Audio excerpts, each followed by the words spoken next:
hello welcome to my channel මම දැන් තමයි හැරුණේ කාලා මගේ වැඩ ටික කරගෙන මම අද පොඩි වැඩක් කරනවා මම අද පෙඩිකියුර් එකක් කරගන්න හදන්නේ මම ගාව තියෙන දේවල් පාවිච්චි කරනවා මුලින්ම nail polish ටික remove කරගන්න ඕනේ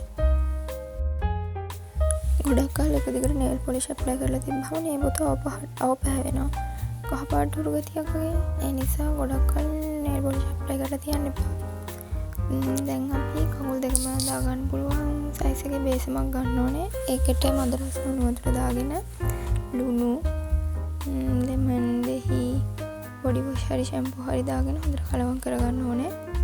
ඊට පස්සේ ඒකට අපේ කකුල් දෙක දාගෙන විනාඩි 15ක් 20ක් විතර තියාගෙන ඉඳලා ටිකකින් අර ලෙමන් පෙත්තක් අරගෙන අපේ නියපොත හොඳට සුද්ධ කරගන්න ඕනේ. හොඳට කුණු යන නියපොත එහෙම තියෙන කුණු යනවනේ එතකොට දැන් අපේ නියපොත හොඳට පෙඟිලානේ තියෙන්නේ. දැන් අපිට නියපොත කපා ගන්න ලේසි.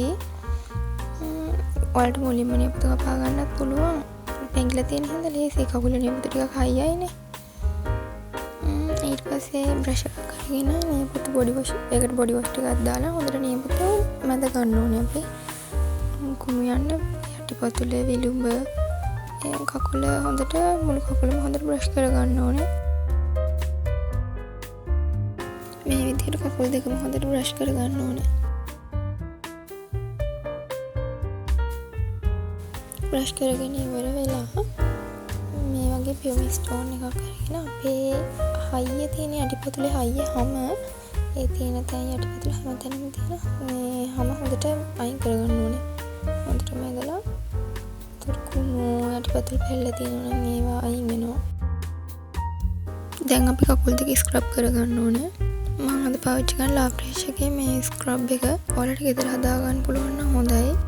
විනාඩි 10ක් අපි තියලා හොඳට ස්ක්‍රබ් කරගන්න ඕනේ.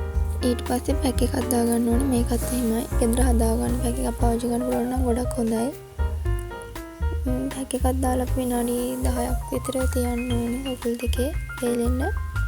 ඊට පස්සේ විනාඩි 10කින් විතර මේක අයින් කරලා කකුල් දෙක හොද ගන්න ඕනේ. දැන් කකුල් දෙකේ තෙත හොඳට මාතු කරගෙන ඇලෝවෙරා ජෙල් එකක් හරි මොයිස්චරයිසර් ක්‍රීම් එකක් හරි ඇප්ලයි කරගන්න ඕනේ.